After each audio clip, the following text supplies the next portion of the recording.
हाँ, तो हम पढ़ रहे हैं श्रीमद् भगवद गीता का द्वितीय अध्याय। द्वितीय अध्याय में अभी तक हम श्लोक संख्या 52 तक अर्थ, अन्वय और व्याख्याएं कर चुके हैं। आज हम बात करेंगे 53वां श्लोक और उससे आगे के श्लोकों की। तो अभी तक भगवान श्री कृष्ण अर्जुन को भिन्न भिन्न तरीकों के माध्यम से युद्ध के लिए प्रेरित करने हेतु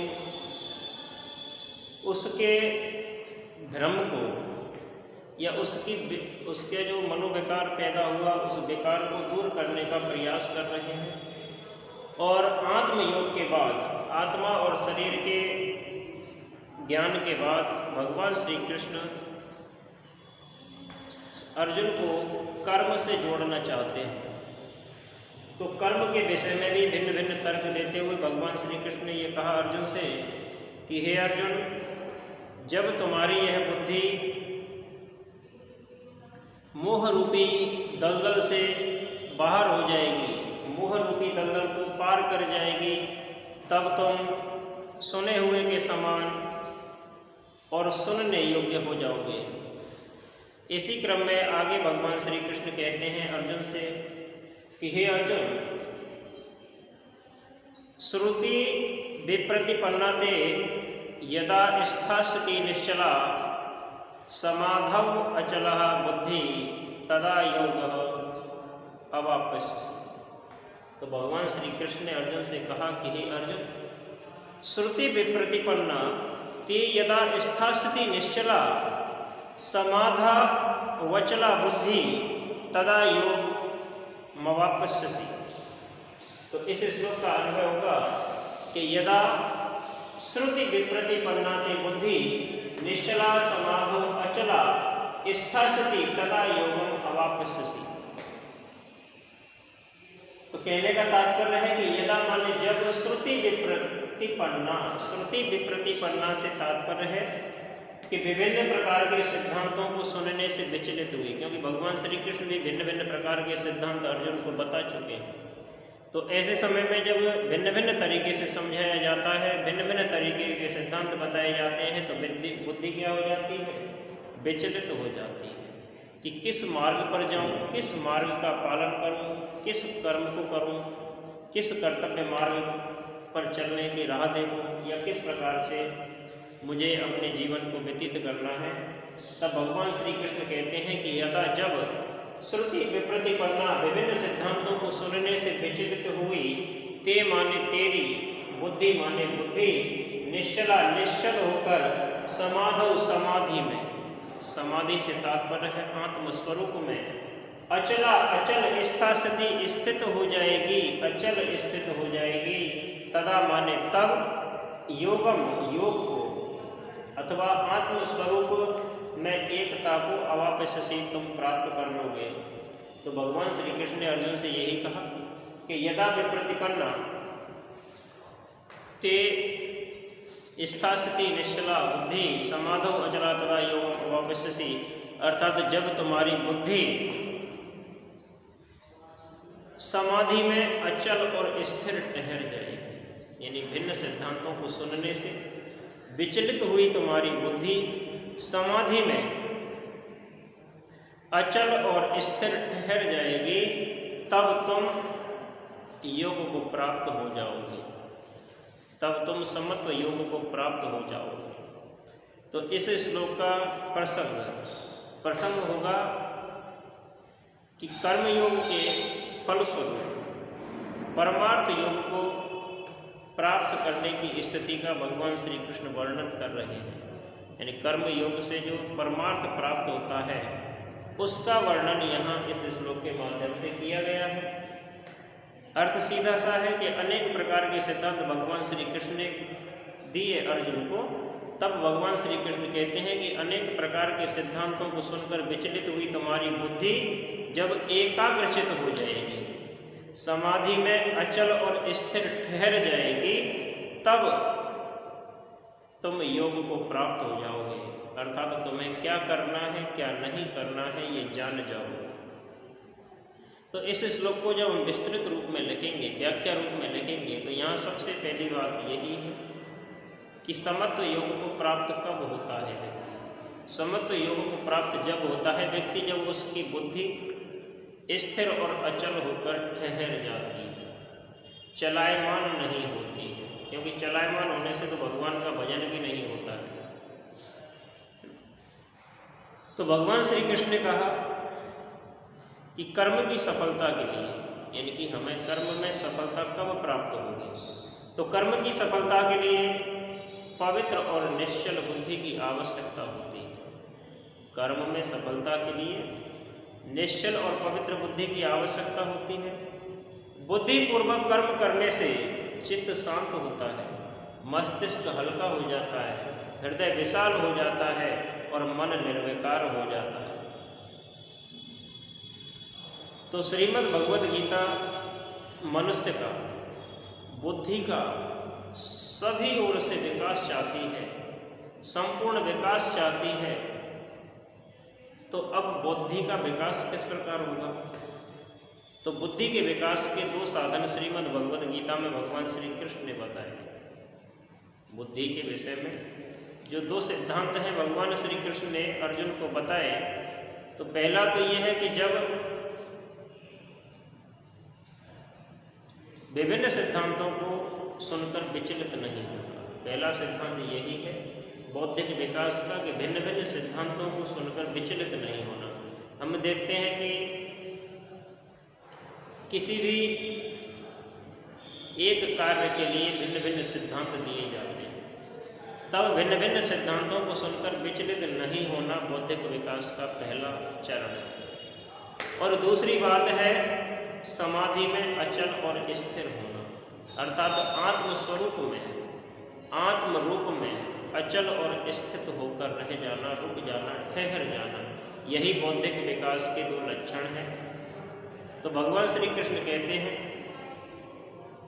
कि शारीरिक रोगों के लिए जब हमें कोई भी रोग होता है, कोई भी बीमारी होती है, तो उसके अनेक प्रकार की औषधियाँ होती हैं। तो उसी प्रकार आध्यात्मिक जीवन के लिए भी अनेक मार्ग होते हैं। आध्यात्म जीवन को जीने के लिए श्रुतियों में, पुराणों में, ग्रंथों में अनेक मार्ग दिखाए गए हैं, अनेक मार्ग बताए गए हैं। तो बात आती है कि समाधि किसे कहते हैं, तो तन की जो अचलता होती है, शरीर की अचलता होती है और मन की निश्चलता, यानी शरीर की अचलता और मन की निश्चलता को ही समाधि कहा जाता है। तो भगवान श्री कृष्ण ने कहा कि जिस प्रकार रोगों की, शारीरिक रोगों की अनेक औषधियाँ होती हैं, उसी प्रकार आध्यात्मिक जीवन के लिए भिन्न भिन्न श्रुतियाँ होती हैं। श्रुतियों में अनेक मार्ग होते हैं और जो उपयुक्त है, जो जिसके लिए उपयुक्त है, उस मार्ग को ग्रहण कर लेना चाहिए। ठीक है। अब जब इस प्रकार से भगवान श्री कृष्ण ने कहा, तब अर्जुन के हृदय में फिर से प्रश्न निकला। अर्जुन के हृदय में फिर से क्या आई, अस्थिरता आई। उसको जिज्ञासा हुई जानने की कि ये स्थिर बुद्धि है क्या है। भाई ये कहते हैं कि स्थिर, अचल और स्थिर हो जाएगा। जब तुम्हारा बुद्धि अचल और स्थिर होकर ठहर जाएगी, तब तुम क्या हो जाओगे, योग को प्राप्त हो जाओगे। तो ये स्थिर बुद्धि है क्या, इस प्रकार का प्रश्न अर्जुन के हृदय में आया। क्योंकि मानव मात्र का भी प्रश्न यही होता है कि स्थिर बुद्धि है क्या। तो भगवान श्री कृष्ण से अर्जुन पूछते हैं कि स्थित प्रज्ञ से क्या भाषा, समाधि स्तस्य केशव, स्थित धी किम प्रभासित, किम आसीत वर्जित किम। तो भगवान श्री कृष्ण से अर्जुन ने फिर प्रश्न किया कि स्थित प्रज्ञ से का भाषा, समाधि स्थित केशव, स्थित धी किम प्रभासित, किम आसीत वर्जित किम। तो इस श्लोक का अन्वय इस प्रकार से होगा कि केशव, हे श्री कृष्ण, समाधि स्थित प्रज्ञ से का भाषा, यानी समाधि में स्थित प्रज्ञ की परिभाषा क्या है। स्थित धी के प्रभासित, स्थित बुद्धि वाला, स्थिर बुद्धि वाला किस प्रकार से बोलता किम आसीत किस प्रकार से बैठता है, और किम ब्रजे कैसे चलता है। तो केशव हे श्री कृष्ण, समाधि स्थित से, समाधि में स्थित प्रज्ञ से, स्थित प्रज्ञ के का भाषा क्या लक्षण है, क्या उसकी परिभाषा है। स्थित प्रज्ञ किम प्रभाषित, किस प्रकार से प्रभाषित बोलता है, किम कैसे आसित बैठता है, किम कैसे ब्रजित चलता है। तो भगवान श्री कृष्ण ने जब अर्जुन को यह कहा कि तन की अचलता और मन की निश्चलता ही समाधि है, समाधि में तुम अचल और स्थिर हो जाएगी जब तुम्हारी बुद्धि तो योग को प्राप्त हो जाओगे, तब प्रश्न उठा अर्जुन के हृदय में कि ये स्थिर बुद्धि है क्या, बुद्धि इस प्रकार कैसे होती है, या स्थिर बुद्धि जिसकी हो जाती है वो करता क्या है। तब भगवान श्री कृष्ण से अर्जुन पूछता है, तो अर्जुन ने कहा श्री कृष्ण से कि हे अर्जुन, स्थित प्रज्ञ से का भाषा, स्थित प्रज्ञ का लक्षण क्या है। समाधि स्थित से केशव, हे केशव हे श्री कृष्ण, समाधि में स्थित प्रज्ञ की, स्थिर बुद्धि वाले की परिभाषा क्या है, स्थिर बुद्धि वाले का लक्षण क्या है। स्थित थी किम प्रभाषित, स्थिर बुद्धि वाला कैसे बोलता है, किम आसीत कैसे बैठता है, किम ब्रजित और कैसे चलता है। तब इस श्लोक का प्रसंग हमें क्या लिखना है, तो इस श्लोक का प्रसंग केवल यही है कि भगवान श्री कृष्ण के भिन्न भिन्न सिद्धांतों को सुनकर विचलित हुआ अर्जुन स्थिर बुद्धि के विषय में, स्थित कर्म योगी के विषय में पूछना चाहता है और कहता है, हे श्री कृष्ण, अर्थ स्टार्ट हो जाएगा, प्रारंभ हो जाएगा कि समाधि में स्थित प्रज्ञ व्यक्ति की परिभाषा क्या है, अर्थात उसके लक्षण क्या हैं, स्थित प्रज्ञ कैसे बोलता है, कैसे चलता है और कैसे बैठता है। ये चार प्रश्न अर्जुन श्री कृष्ण से पूछते हैं। तो जब हम इसे विस्तृत रूप में लिखेंगे, व्याख्या रूप में लिखेंगे, तो कहेंगे कि स्थित प्रज्ञ भारतीय संस्कृति का आदर्श पुरुष है। भारतीय संस्कृति में स्थित प्रज्ञ व्यक्ति को आदर्श पुरुष कहा जाता है, आदर्श पुरुष समझा जाता है। वह साधारण मनुष्यों से, साधारण नर नारियों से अधिक श्रेष्ठ होता है, सावधान होता है, कर्मशील होता है, अनासक्त और आनंदमयी होता है। तो जिस प्रकार से नदियाँ समुद्र में मिलने के लिए मार्ग में आए हुए विभिन्न गड्ढों को, विभिन्न बाधाओं को पार करती हैं, भिन्न भिन्न जो गड्ढे आते हैं उनको नदियाँ समुद्र में मिलने के लिए क्या करती हैं, पार करती हैं, उन गड्ढों को भी भरते हुए जाती हैं।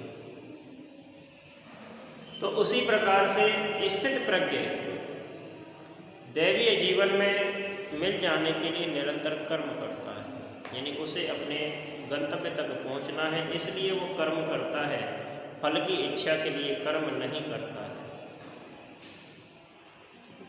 तो कहने का तात्पर्य है कि स्थित प्रज्ञ के बोलने में, उठने बैठने में, चलने फिरने में कर्म करने का एक भाव होता है, कर्म करने का एक भाव होता है। आगे लिख सकते हैं कि अर्जुन का जो प्रश्न था वो एक मानव मात्र का प्रश्न है, उसमें जिज्ञासा है, श्रद्धा है। श्री कृष्ण भी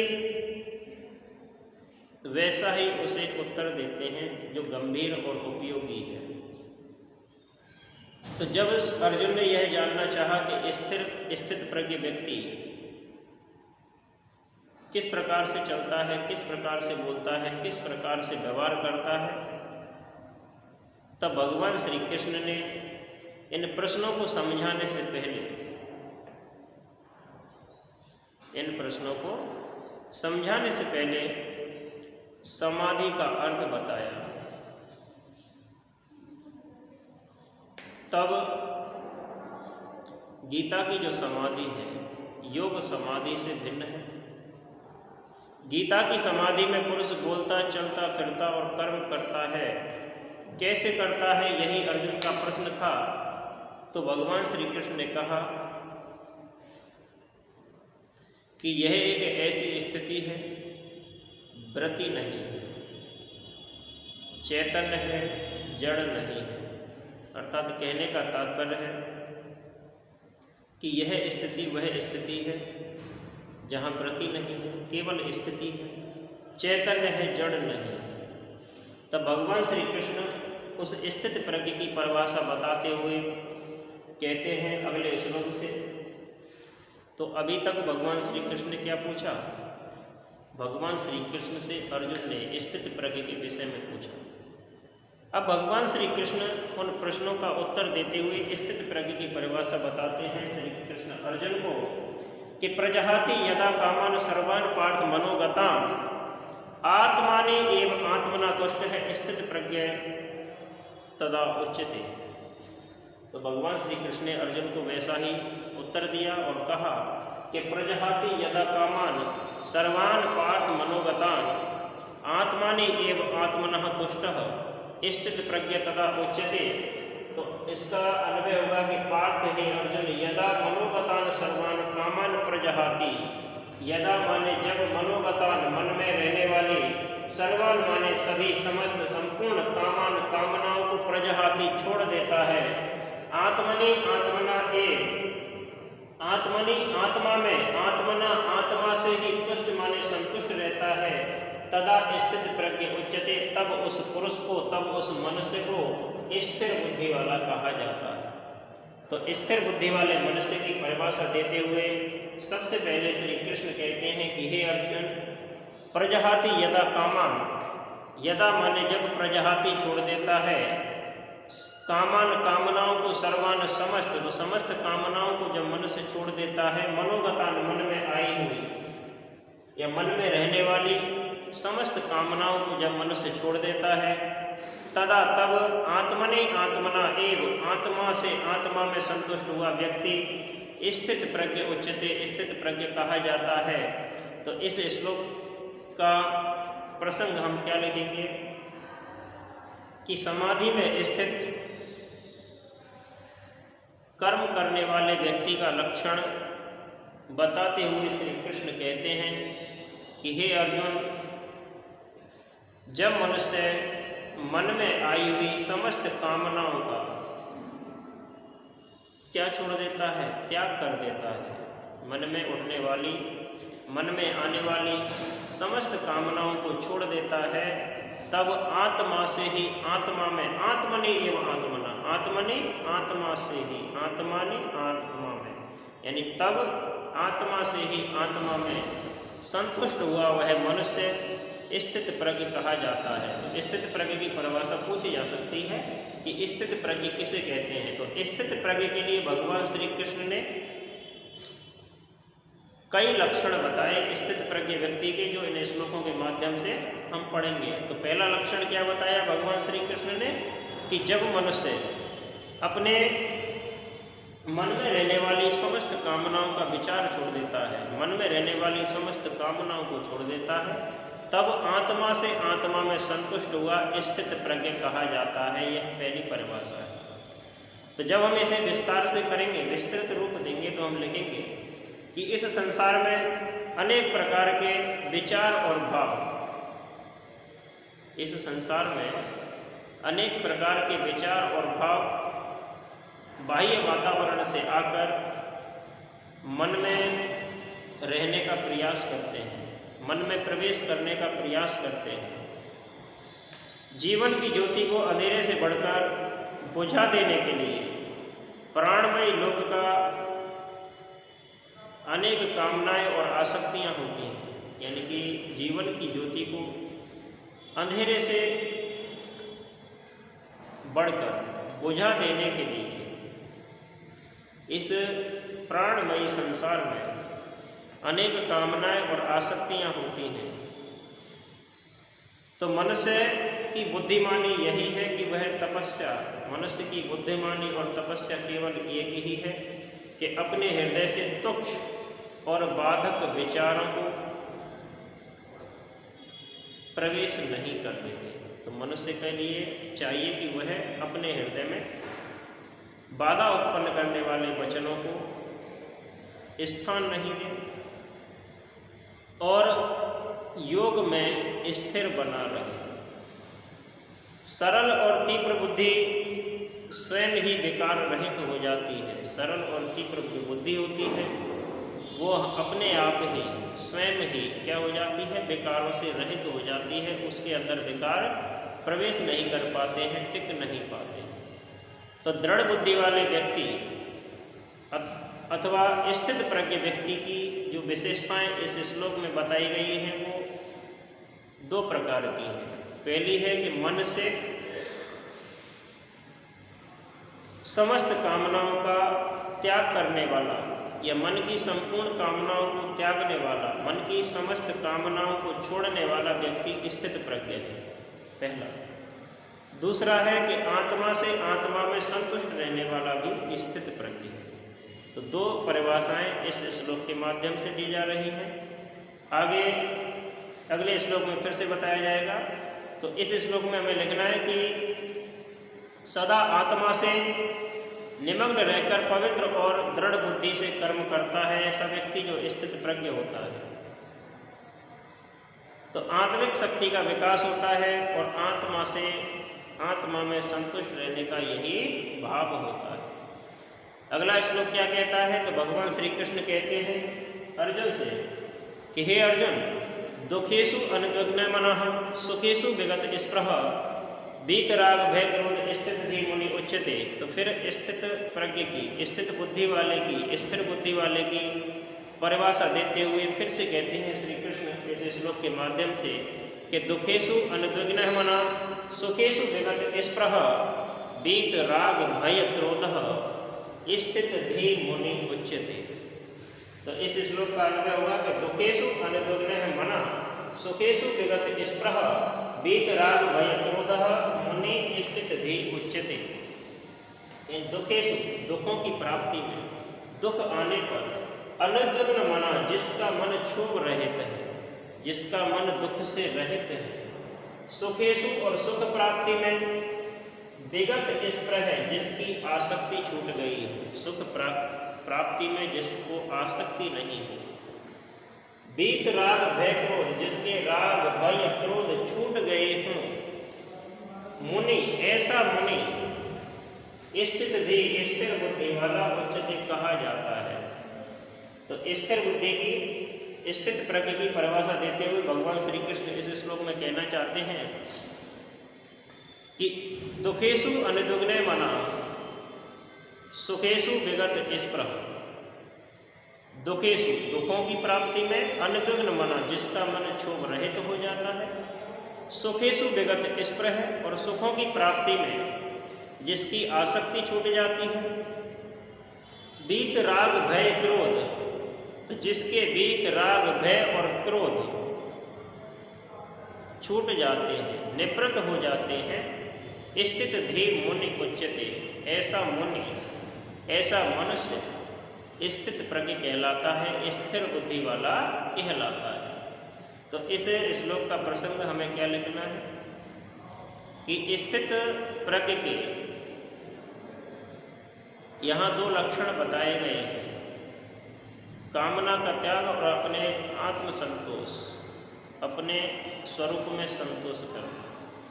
ठीक है। तो इस श्लोक में भगवान श्री कृष्ण स्थित प्रज्ञ की परिभाषा देते हुए कहते हैं कि हे अर्जुन, दुखेषु अनुद्विग्न मनः, दुखों में जिसका मन क्षोभ रहित है। सुखेषु विगत स्पृह, सुख प्राप्ति पर जिसके अंदर क्या नहीं है, आसक्ति नहीं है, स्पृह नहीं है, इच्छाएं नहीं है। वीतराग भय क्रोध, जिसके राग भय और क्रोध निवृत्त हो गए हैं, छूट गए हैं। स्थित धी मुनि उच्यते, ऐसा मुनि स्थित प्रज्ञ कहा जाता है। तो जब हमें इसे विस्तार से लिखेंगे, विस्तृत रूप में लिखेंगे, तो हमें लिखना है कि आत्मतृप्त व्यक्ति को, स्थित प्रज्ञ व्यक्ति को दुख और सुख पीड़ित नहीं करते हैं। दुख और सुख की ऐसे मनुष्य को चिंता नहीं होती है, क्योंकि इस संसार में ना तो कोई हमेशा दुखी रहता है और ना ही हमेशा सुखी रहता है। दुख और सुख रात और दिन की तरह क्रम से आते हैं, क्रम से चलते हैं। तब मनुष्य इस बात को जानकर न तो दुखी रहता है न सुखी रहता है, अर्थात दुखों में दुखी नहीं होता और सुखों में अत्यंत प्रसन्न नहीं होता, आसक्त नहीं होता। सुखों की जो लालसा होती है जीवन को दुखी बनाती है।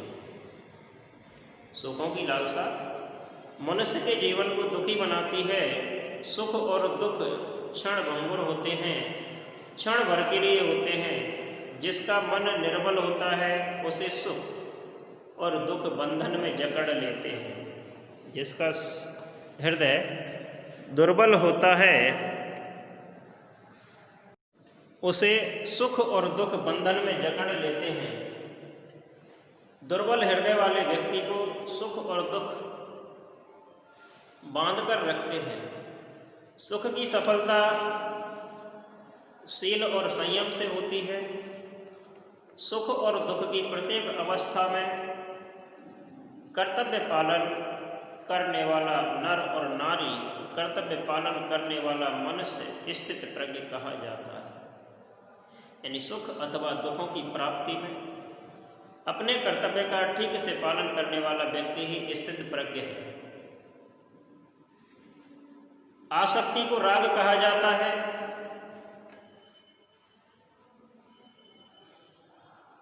सुखों को बार बार याद करने का नाम ही राग है। यानी जब हम अपने सुखों को बार बार सोचते हैं, बार बार ध्यान करते हैं, यही क्या है? राग है। और सुख में राग की वृद्धि होती है। सुख राग को बढ़ाने वाले होते हैं। राग जिस मनुष्य को हो जाता है वो कभी शांत नहीं बैठता, उसका मन कभी स्थिर नहीं रहता है। राग से भय उत्पन्न होता है। कह सकते हैं कि राग का साथी ही भय है। और भय हमारे अंतःकरण का सबसे बड़ा शत्रु है। तो भगवान श्री कृष्ण ने कहा कि आसक्ति और तृष्णा आदि की वासना से जो रहित होता है उसे कभी भय नहीं रहता। जिसको भय नहीं होगा उसको क्रोध नहीं होगा। जहाँ क्रोध नहीं होगा वहाँ कामनाएं भी नहीं होगी। क्रोध मनुष्य को हल्के विष के समान होता है। क्रोध मनुष्य को अंदर ही अंदर उस प्रकार जलाता है जिस प्रकार अग्नि लकड़ी को अंदर से जला देती है। जिस प्रकार अग्नि लकड़ी को अंदर से जलाती है उसी प्रकार क्रोध मनुष्य को अंदर से जला देता है, नष्ट कर देता है। अतः जो व्यक्ति राग भय और क्रोध को त्याग देता है वही स्थित प्रज्ञ है, वही स्थिर बुद्धि वाला कहा जाता है। आगे क्या परिभाषाएं बताई ऐसे मनुष्य की जिनकी बुद्धि स्थित होती है, उनके विषय में हम आगे विचार करेंगे। धन्यवाद।